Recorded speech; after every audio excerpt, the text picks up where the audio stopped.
Hey guys, welcome back to my channel. My name is Pearl and this is Pearl's Journey. So today guys, I am going to continue with my life story and I have to continue with the depression. So when I came here to Canada, I was so depressed, so very depressed. But before I came to Canada, I was already so depressed, full of anxiety, and this is how I ended up in Canada.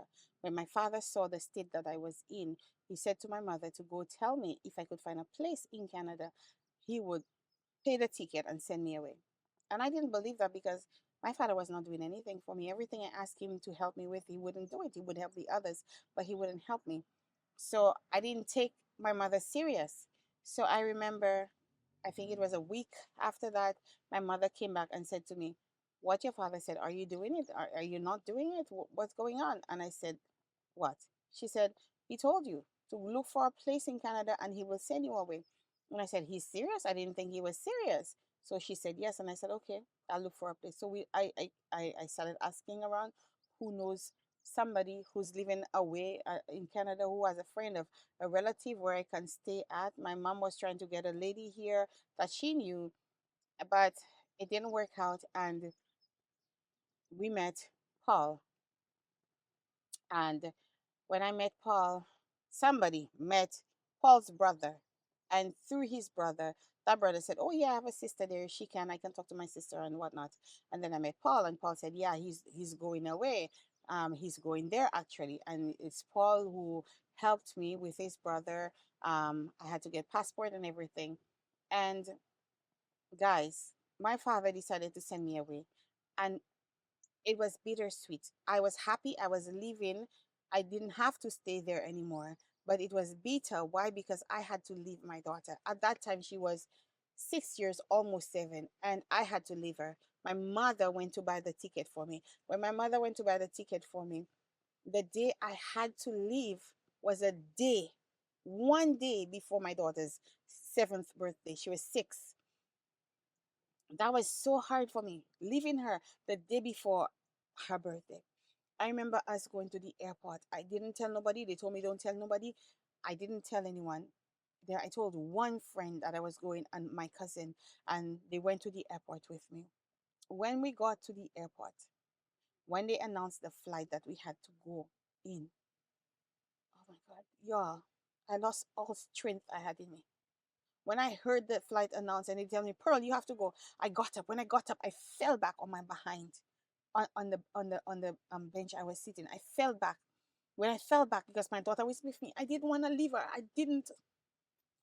God, I didn't know I was gonna cry. I didn't want to leave her, and I held on to her throughout the whole time because it was hard for me to leave my only child a day before her seventh birthday. And I fell back on the seat, and I got up again and I started to shake my hand. The anxiety was so hard. I started to shake my hand. And I remember my little sister saying, "Pearl, it's okay, it's okay. She's gonna be okay. You're gonna be okay. You have to go." And and I remember walking in and Paul went in, and throughout the flight, I was just thinking of my daughter. What's gonna happen to her? Is she gonna be okay? I left her.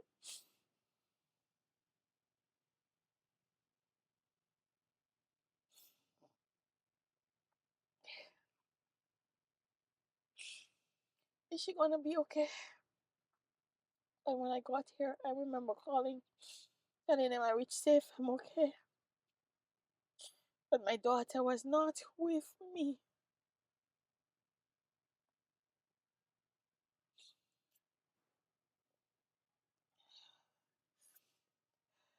And coming here, it wasn't easy. The people I had to live with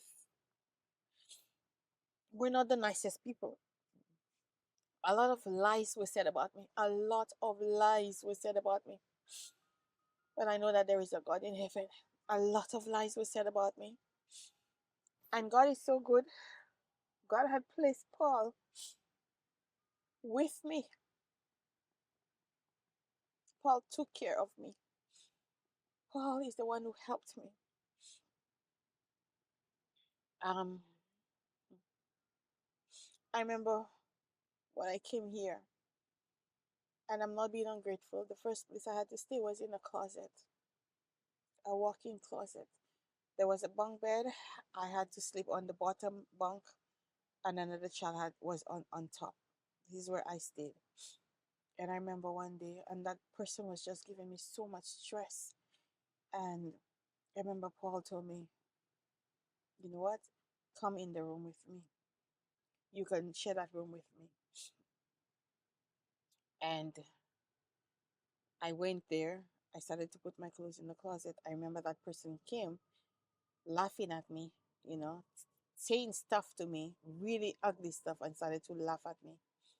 When she started to laugh at me, I stopped hanging clothes in the closet. And I stopped hanging the clothes in the closet. And when Paul came, he said to me, why you didn't finish? I said to him, well, this is what the person was saying and was laughing at me and blah, blah, blah. And he said, don't worry about it. And he started to help put the clothes in the closet. And that is where we were staying. Um, I remember I had to pay $350 rent and Paul had to pay $500 rent. And the two of us were staying in the same room. So altogether, we were paying $850 for one room. And we were staying there. Things didn't go well there. I remember so much stress I was going through, so much depression. When we got to Canada, it was in March, it was still winter, and so much that person was saying about me, so much that person was doing. I remember Paul had to leave. I would leave the apartment and I would go outside when Paul wasn't there. I would go outside. I would sit down on a bench in the snow. I would go and walk in the malls. I would take a train from one end to the very end, from one end to the next end and just go back and forth. I remember one day, uh, one of the drivers just looked at me like probably he had seen me before doing that. And I used to because I used to take the train from Kipling and go all the way to Scarborough. There were times I would say, you know what, too much going back and forth on the train. I would get off at Scarborough, take the RT, go to a mall. I would spend the day at the mall, and then when I know Paul would be back home, I would go back. If Paul wasn't back yet, I had a phone. I would call Paul. If he wasn't back yet, what I would do is I would sit on a bench in the cold and wait until Paul was back, and he would meet me there, and the two of us would go back to the apartment. I did not feel um, okay being in the apartment by myself. And then from there, we moved there. We went to somebody else. The other person did so much. They said so many things about me. I don't know why. I don't know what I did to these people or anybody, but so many things were said about me. And from there, we moved to another place. It was horrible. It was horrible.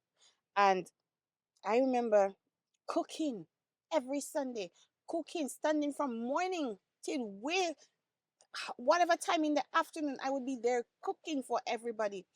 And one day I didn't have time to cook, and I remember that person came back and saying to me, "Oh, Pearl, I know you. You can cook very well. You're a very good cook, and you didn't want to cook. And if you didn't want to cook, why did you cook? Because what I cook is not what I usually cook. I used to do big meals. How many different dishes I used to do." And when that person said that, I said, wow, that person is so ungrateful. Every day, every Sunday, I'm cooking for you guys. During the week, I still cook sometimes. And today, I did not have time to cook. I still cook something for you. And this is what you're saying. And the thing is, she used to bring people over and never told the people it wasn't me. It wasn't her cooking, it was me. Never. So, and how do I know that? There were some people you choose to bring. And I said, oh, I cooked that. And say, you, Paul, that's not you. You didn't cook the food because it was always, they never said that I was cooking the food. So when the person said that to me, I said to Paul, you know what, I'm sorry, but I will not be cooking here again on Sunday because that is very, very, very, very wrong. This is very ungrateful. I've been doing that for every Sunday. I'm standing here like a slave cooking. I don't have to do it, but I'm doing it. And today I'm not able to do it. And this is what they're saying. I'm not cooking here again. So I stopped the cooking. I stopped cooking. And they were very upset that I was not cooking. And mind you, I was not living there for free. I was paying my rent. We were renting a room from them. And that upset the woman, that upset the man. And I said, you know what? The tension that was there, the things that we were saying. I remember one day, you know, I didn't want to use the people's phone. So I said, okay, I'm going to get my own line. I got my own line, got a wireless phone. And one day when I took the phone to make a call, I put the phone by my ear. The lines crossed. And I heard the woman saying so many things to another person about me. So many lies were said about me. I stayed there and I listened. When I couldn't listen no more, I put the phone down. And I started to cry and I called Paul and I told him what was going on. And I never said anything to her. I never reacted in any way to them. I just was keeping myself. They weren't talking to me. I wasn't talking to them. I just kept to myself. And one day when Paul saw so much was happening, he said to me, Pearl, where do you want to live? I said to him, to be honest with you, babe, anywhere but here. Even if my head is in and my 2 feet are out, I am okay. And he said, okay. And he went out looking for a place for us to live. And when he came back, Paul spent the whole day looking for a place to live. When he came back, he came with an application form and he said, I found a place. And then we filled out the form and then he took the form in. When it was time for us to move, we told them we were moving. Usually these people would go to church every Sunday. That Sunday, they did not move. They woke up early, sat in the living room, and we are there. Okay, what time are they leaving? They're not leaving. These people did not leave. So me and Paul at the time were boyfriend and girlfriend. We took our stuff. Me, I was already buying stuff. Paul used to tell me, "Paul, why are you buying these things? We don't have a place yet. Why are you buying these things? You know, what are you doing with them?" And I said to him, babe, I'm a woman. One day I will leave this place. I will have my own place. Um, one day I will have my own place. So I'm collecting my stuff right now. And I I'm very happy that I was doing that. When we left, I had a kitchen full of appliances and everything I needed. I had everything already. When we moved, we had our stuff. We bought a bed. Later on, we bought a TV. We had no more furniture. And whilst we were there, we started to buy our furniture little by little, however we could. And that's it. But even there, I didn't have my daughter. And all I was thinking of, where is my daughter? If she was here, we could have done this. If she was here, we could have done that. And I remember going to the park, seeing the children playing, and thinking, wow, if my daughter was there, we could have done this, we could have done that. Oh my God, she would be this height. We would be able to do things. I go to the mall and I'm seeing everything at the mall. I'm like, oh my gosh, I wish my daughter was there. I could have bought this. We could have been doing this. We could have been doing that. And this is what it was like for me. It was never easy for me. I used to call her every single day. And every time she would say, Mom, come home, come home. That used to break my heart because I could not go. I remember when I was here, so much that was going on, so many things that people did to me. And I called him and my father answered the phone. And I said to him, Dad, I want to come home. Daddy, I want to come home. And he said to me, if you come home, I'm leaving this house. That's what my father told me. If you come home, I'm leaving this house. Girl, I was going through so much. I had no money, nothing.